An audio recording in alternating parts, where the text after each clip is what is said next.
And welcome back to the Smart Tank Revolution, where we always kick out at 2. I am your host, the benevolent intelligent, the excellence of elocution, Mr. Donnie Wonderful. And we're right back at you. A chair shot over the skull. Another episode of The Essentials. And I know we're over 10. I know we're over 10. My colleague, Joey Business, and I love this playlist, and we love doing these. The Essentials is where we rank wrestlers past, present, and future, but thus far mainly past. We're gonna throw some present guys in there, but we rank wrestlers slash WWE superstar. I'm sorry, slash WWE superstars. I think they're the only company that uses that terminology, so I was right. But we rank them with a score system, but with two unique rating systems. One of them derives from Bret the Hitman Hart's book, My Real Life in the Cartoon World of Wrestling, where he uses 3 attributes to rank the, I guess, not the overall, but the grading scale of a wrestler, I would say, from 1 to 10, 3 attributes, 1 being the lowest, 2 being the highest. And then we cross the street in Smart Tank Revolution. Yes, we have our own exclusive, highly coveted rating system that is extra unique. But our point scale is a little bit more strict. We go from 1 to 5. And we also have 3 special unique categories. And one of the things that I love about this playlist is that, we go off the board. We go off the board a lot. Please go back and watch or listen, or however you're hearing this. But please go back and review the past episodes. They've been really good, and I really want to give a shout out to my colleague, my co-host, Mr. Joey Business himself. My favorites thus far are the ones that he's done. I loved his Cody Rhodes one. I loved his Roman Reigns. That really came out of nowhere. Even the Scott Hall one was really good. I guess the only entry that was questionable in my eyes was the second one, but I'm way too biased to do an Essentials on Bret the Hitman Hart. I mean, hell, part of this playlist, a half of this playlist, is based on this man's criteria, who happens to be my favorite wrestler. So, but no, all in all, it's really a good listen, and I really enjoy doing these. And when he submits his, I don't pre-listen. I listen when it's premiered, so like we all get it at the same time, and I'm pretty sure it's the same way with him, because he can be sleeping at night and wake up and to the alert and the notification, Smart Tank Revolution has a new episode of The Essentials, which I hope this is how we got you to listen. And if not, please go ahead and click that like button, that subscribe button, and turn on that bell for the notifications, because we're definitely going to keep these entries coming like the floodgates. And now that we got that stuff out of the way, let's go into who we are ranking today. So the thumbnail is going to be up. If you're clicking this video, you already know who it is. I don't know who it is yet, but I have some people in mind. And you know what? Let me see. We're going to go with, I got a good one. So I'm gonna do something a little different real quick, because we don't want no copyright strikes. But I'm gonna see if I can play a good 5 seconds of this. See if you guys know who it is. Oh yeah. All right. Please don't sue us. Yes, we are going with Mark Henry, the world's strongest man. When we were in episodes 5, 6, and 7, I had Mark Henry in mind. And what we want to do is we want to come up with some sneak attacks on our fans and our faithful supporters and listeners, because it's easy to do The Rocks, it's easy to do Taker, Stone Cold, and like the superstars of whatever generation they wrestled in. I think getting HBK out the way was a good call, especially for me, seeing that I'm a Bret Hart guy. And up until 2002, when he came back, I completely loathed Shawn Michaels. From 97 to 2002, I was throwing darts at his picture. And even though he came back and gave me the nostalgia feel, that resentment was still there. And even in that 2010 comeback run for Bret Hart, I was still hoping that the right hand that he gave to Vince's eye that knocked him, or his jaw, or whatever, I was praying that found HBK's God-fearing face, because he deserved it. But that's neither here nor there. This isn't that. And by the way, I gave HBK a perfect ranking. But this is about Mark Henry, the world's strongest man, a legitimate claim, an Olympian. Where do we begin? I guess we can begin at the beginning, in 1996. So from 1996, even up to now, I just want to, I'm probably going to get into it, but I just want to point out that Mark Henry, we do this off the cuff. I'm always going to bring that up. Mark Henry, solid. Like, he has to be, north of 350, and that's playing it safe. They say maybe 400, probably anywhere around that. But Mark Henry can dunk a basketball. Like, that athleticism alone, to be that size, that much muscle mass, and to be able to get off the ground, YouTube it. Mark Henry can dunk a basketball, and that's going to play into one of these, or maybe not. So maybe I'm glad that I mentioned it now. But let us begin with the essentials, ranking Mark Henry. Okay, so the Bret Hart rating scale. Three attributes. They're in the description box. Please feel free to read them and follow along. 3 attributes scored from a 1 to 10 scale. Largely opinionated on whoever's doing the ranking, of course. So we're going to begin with the wrestler's look, their physical appearance and presentation. So Joey's been getting on me about my high ranking. My high rankings, Sting, everybody. I feel like if you're in wrestling, like, the only person that will likely get a terrible rating on the wrestler's look would be back in those new generation days when you had, like, the Bastion Boogers. But then there's other things that may compensate for it. Like, you can have an awful look, but if you know how to use your body, then, let's say, i.e. a Bam Bam Bigelow, who's a big guy, he looks like a big bouncer, not the most cut up man in the world, but he's also very agile. So that kind of plays into it, and I think that's why I lean towards the higher grades, and I'm not as strict when it comes to the look.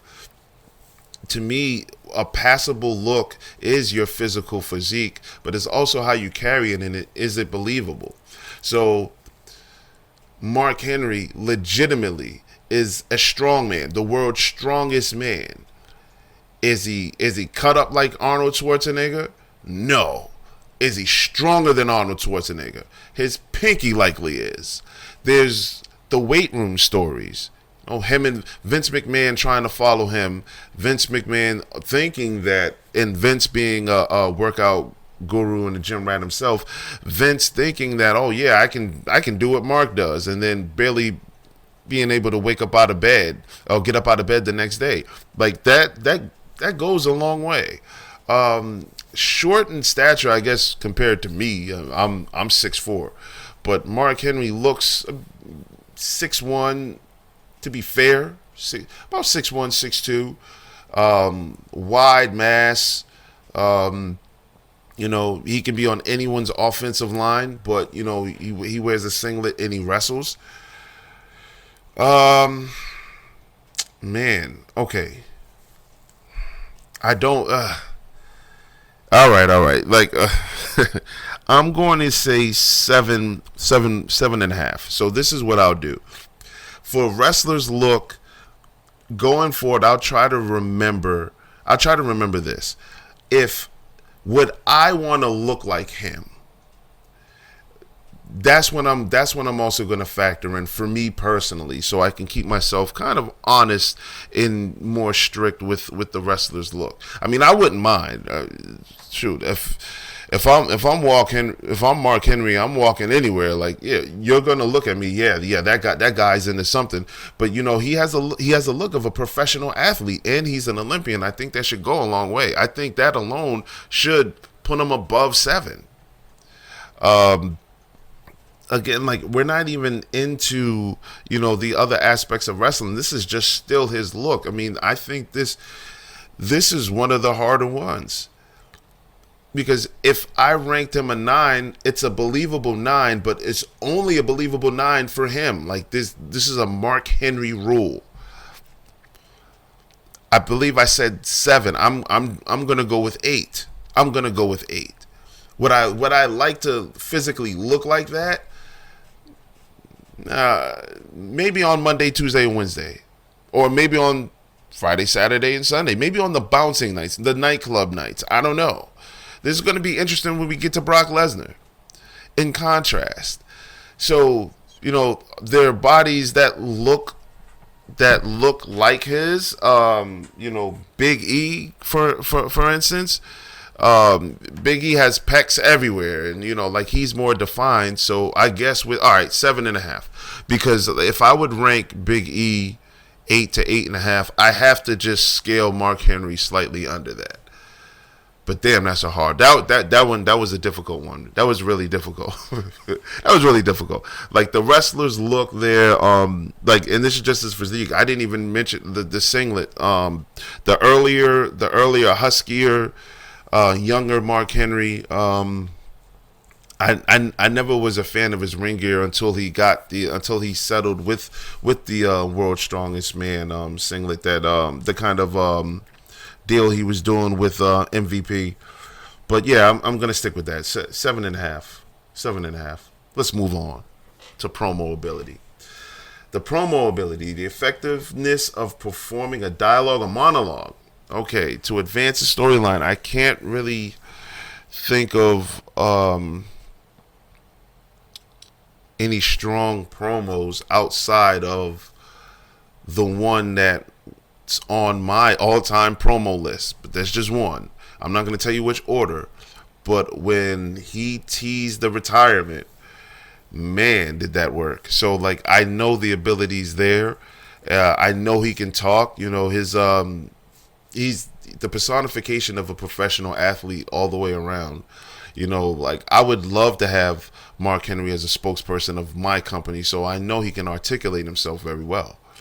And he entered in wrestling at the time where they didn't have the scripted promos, so we know it's possible.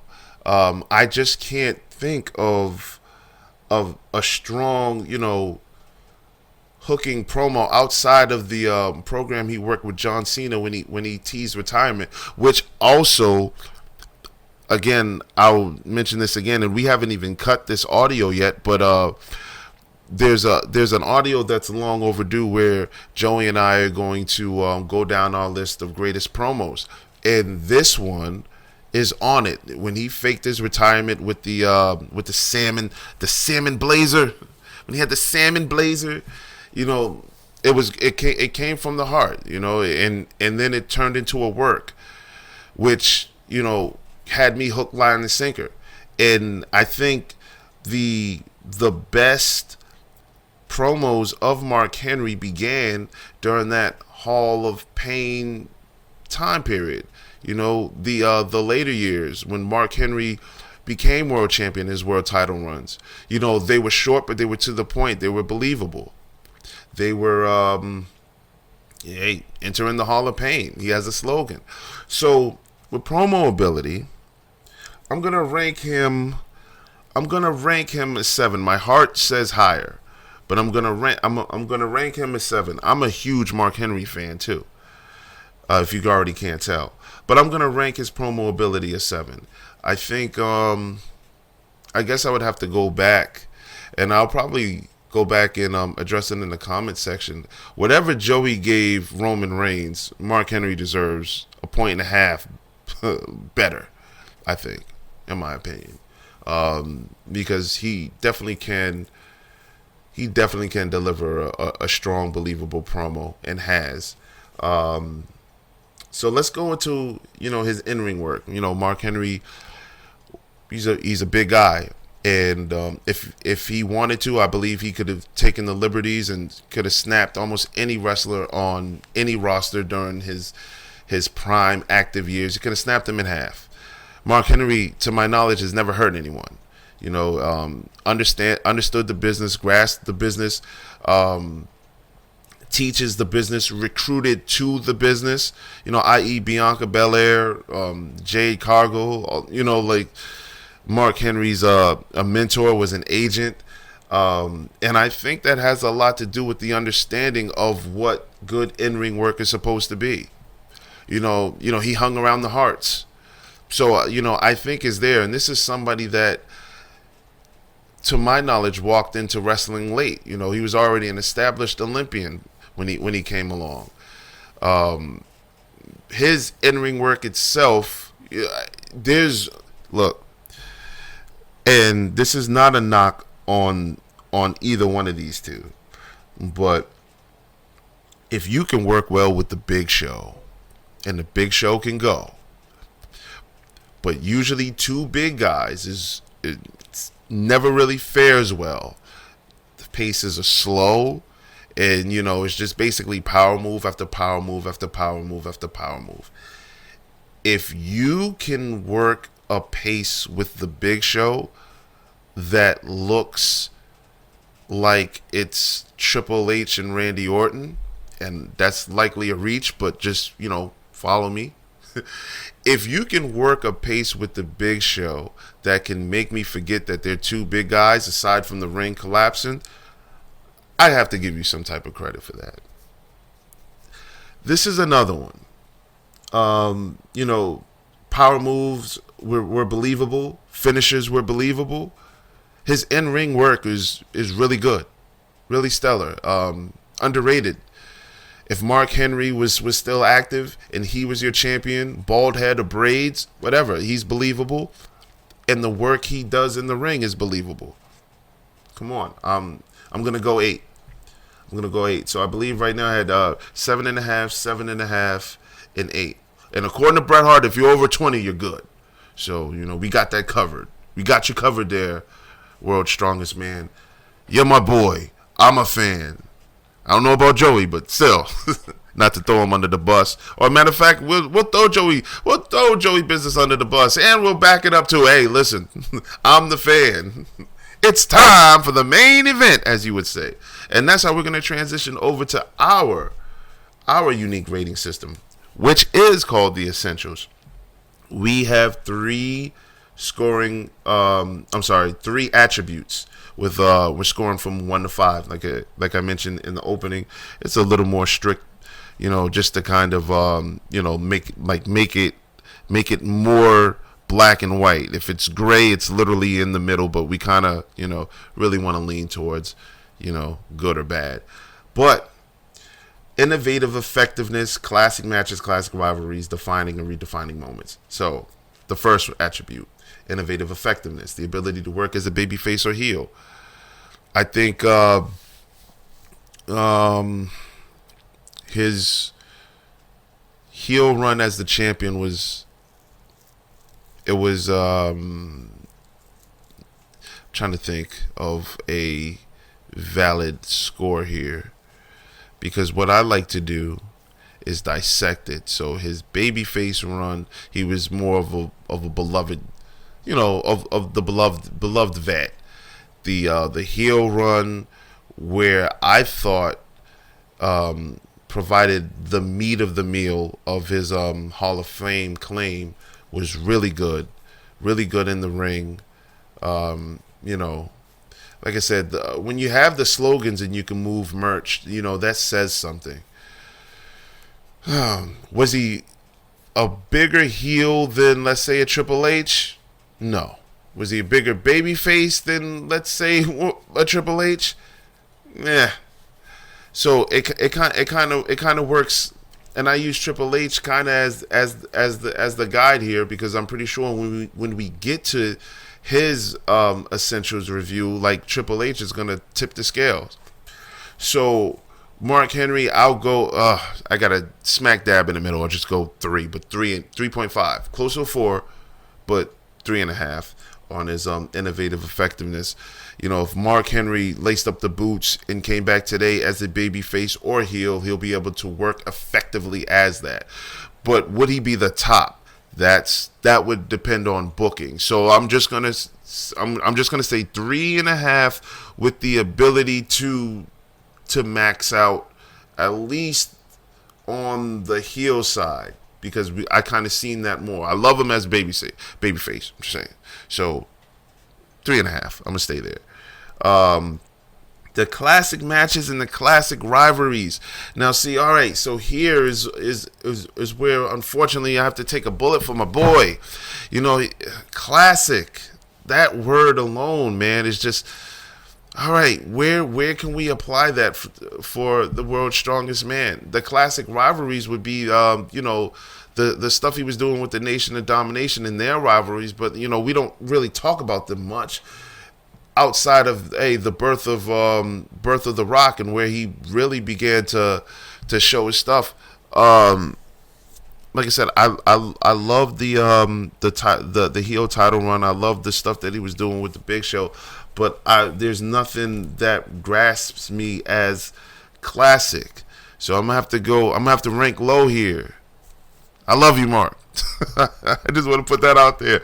I'm gonna have to rank a 2 here, man. And maybe just those classic matches and rivalries escape me right now, because this is a Hall of Fame wrestler. And again, like, what I love about the Essentials is that we don't actually prepare. We like to kind of do this off the cuff, as if we're having a conversation with somebody. So there could be something that I've forgotten, and I encourage everybody, hey, slam me in the comment section if I forgot something that's notable. Please go ahead and add that. But right now, just as I'm speaking and recording, just one take Jake here, I'm just going to go with 2. And the defining and redefining moments, the career-defining moments of a wrestler. The longevity alone is defining. Anybody, I think, that can survive the Monday Night Wars, the Attitude Era, and I know there was a break in between there, but then he came back, and then he kind of aged like fine wine, in my opinion, in terms of his wrestling career. Like, there's some stuff that, like giving birth to the Hand, that was, just really whatever. Like Vince Russo-ish booking, no offense, but I'm just saying, like, you're going to give birth to a hand. But compare that to the Hall of Pain. Like one of them is Disney, and the other one is, hey, listen, I don't want to catch you walking down my street without you acknowledging me. So, the defining in-ring stuff, I guess, would be the Hall of Pain. But Mark Henry is one of those guys that's had an impact in the ring, in a equal or greater one outside of the ring, basically becoming an unofficial scout for some of the best stars that we enjoy in Marvel today. I think that should count. I don't think that should be ignored here. But since I can't name anything outside the Hall of Fame, I'm gonna go 4. I'm still gonna rank high because of the contributions that he's made to this business. I think that they are appreciated amongst his peers. Go down any interview, in any shoot interview from your favorite wrestlers that's worked with Mark Henry, and find me a Mark Henry detractor. I dare you. And you know what? I'm actually going to leave it right there on that cliffhanger. Somebody find me a Mark Henry detractor. This has been The Essentials, ranking Mark Henry. Please like, subscribe, turn on the notifications. If you haven't seen the previous episodes, please review those. This one I may actually come back to with a partner, of course. So very soon, like on a few guys, more like the Undertakers and those guys will likely Joey and I will do those ones together. But this Mark Henry one, I would love to hear a rebuttal. And if you have one, please leave it in the comment section. This is your boy, Mr. Donnie Wonderful, the benevolent, intelligent, extravagant, and eloquent. For Smart Tank Revolution, we are signing off, and we'll see you on the next one.